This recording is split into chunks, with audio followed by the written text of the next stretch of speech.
Welcome back, friends. We're discussing the miracle of Lanciano, Italy from the 700s.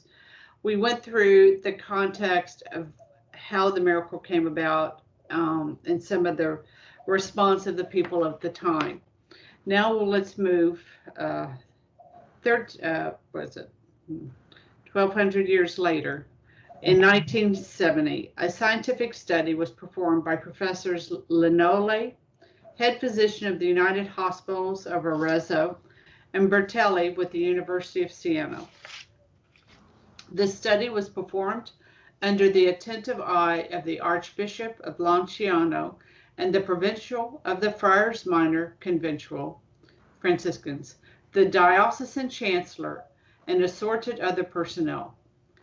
They conducted 500 tests over the next 15 months.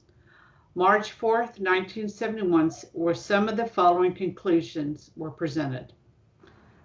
The flesh was striated tissue from the heart wall with no materials or agents used for preservation. We're talking 1,200 years. Both the flesh and blood were found to be human. Both the flesh and the blood were AB, and that is the same type as the man of the shroud. Only a skilled anatomical hand could have dissected that heart tissue.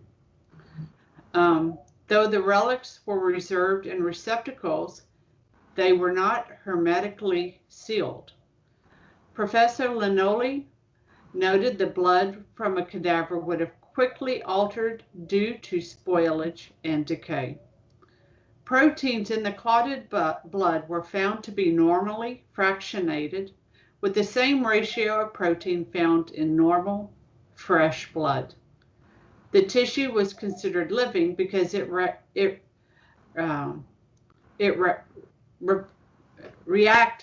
that's the word there, reacted to all the clinical reactions distinctive to living tissue. It is as if the specimens had been collected from a person that very day. This normal fresh blood is 1,200 years old, and that was at the time of the study. And I have attached here in the link a prayer to the precious blood.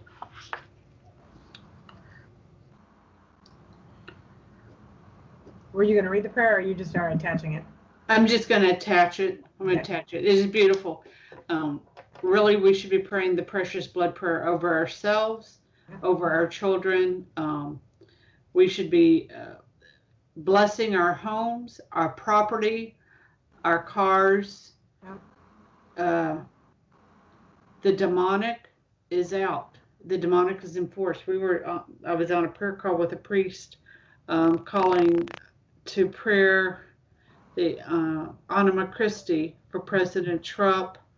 Was it last Saturday or something? All the witches were doing their thing. And the summer solstice.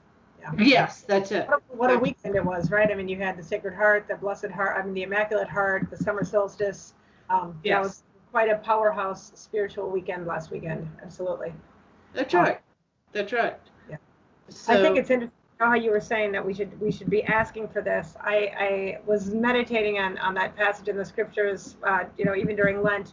But there's that line in scriptures where the Jews are crying out to Pilate, and their meaning, we'll take it, we want to kill him, right?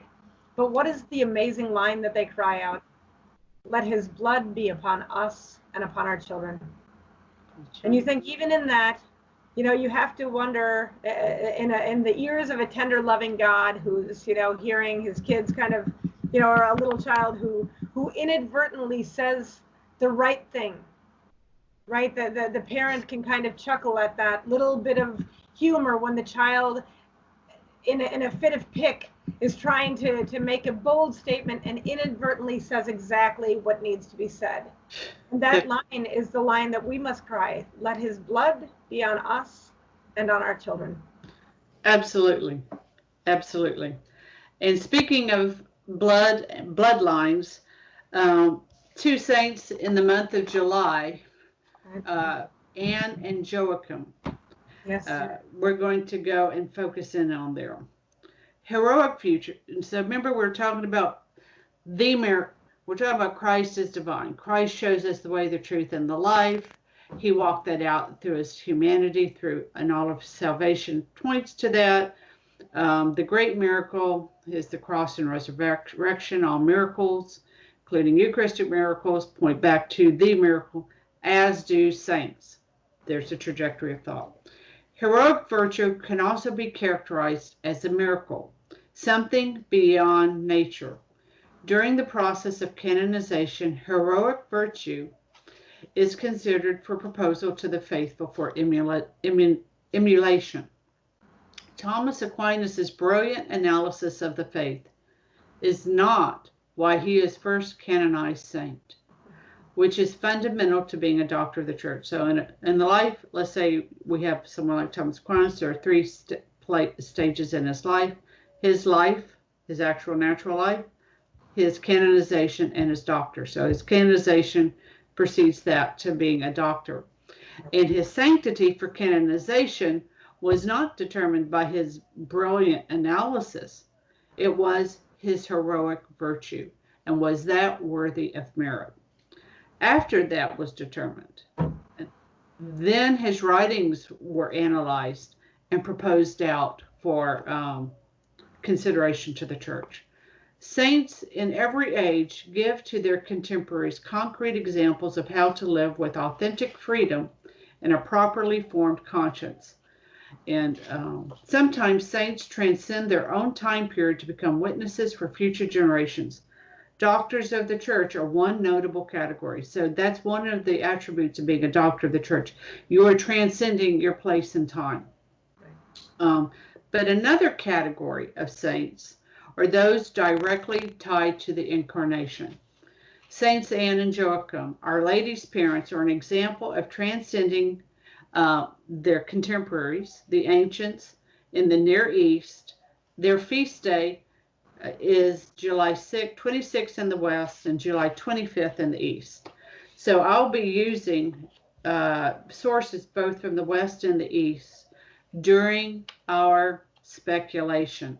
And I really want to highlight speculation here because we're going to be using work that are apocryphal, or we're going to use work from other separated brethren. So let's just go ahead and pull it out. This is a great one. The Life of the Virgin Mary, the Theotokos. This is from the Orthodox. And it's just a treasure trove, volume 4 on Our Lady. A treasure trove of information. But it's from the Orthodox. So I caveat that because when it comes to the Immaculate Conception, they, of course, part ways on that point, just as Thomas Aquinas parted ways. And when I read their objection, I really hear the echo, if you will, of Aquinas. But Aquinas, of course, submits, whereas they can't get there. However, their love of Our Lady and their insight is so profound. And John Paul and so others will pull from them. So that's one source. But then here's another one, The Life of Mary as Seen by the Mystics. So again, we're back into that mystical, speculative realm of it's not binding on the assent of the faith. And then finally, Mary and the fathers of the church, and especially the fathers of the East. So we're going back to the Orthodox because that had usually a better sourcing of it. The Blessed Virgin Mary in patristic thought. Luigi Gambero, the Ignatius. So those are some of the sources that we're using for Saint Anne and Joachim. Because oftentimes it's hurled up in our face, where is it in Scripture? And John himself will say, not if everything was written down in Scripture, not all the books in the world could contain it. And so back to the saints. Joachim, he was of the tribe of Judah, of Nazareth in Galilee. He was a herdsman, shepherded his own sheep. He was rich enough to where he regularly doubled his offering that was required by law. He typically supplied the poor and all who feared God. Each year he divided his wealth, the lambs, the sheep, and the wool into 3 parts. One for the orphans and widows, the poor, one portion to the temple, and he kept a third for himself. He married Anne at the age of 20 years, so they were young. Well, they were of the typical age when you married at that time. Anne was of the tribe of Levi, so she was of the priestly tribe. Back to that bloodline, back to the precious blood. After 50 years of marriage, there were no children. They vowed any offspring to be dedicated to the Lord, like Hannah and Samuel. One year, a high priest spurned Joachim's annual temple gifts. Just remember, he had been supplying the temple with a hefty gift for decades. And this is what the high priest said.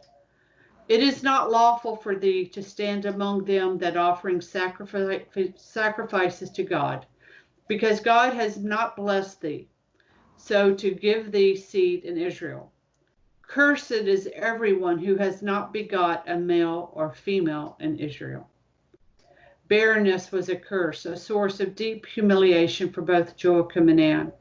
The high priest told Joachim his situation must be corrected before he brought offerings to the Lord.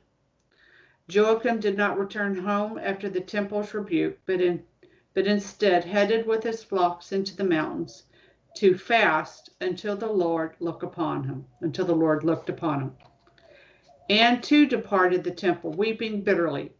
Anne sat under a laurel tree and prayed, O God of our fathers, bless me and hear my prayer as thou didst open the womb of Sarah and gave her a son Isaac.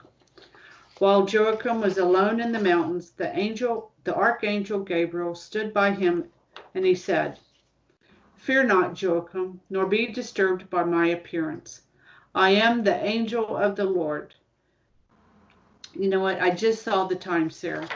Do you mind if I want to stop there and pick up with Gabriel, and then we can let it rip, guys. All right. Till the next time. Fides et Ratio.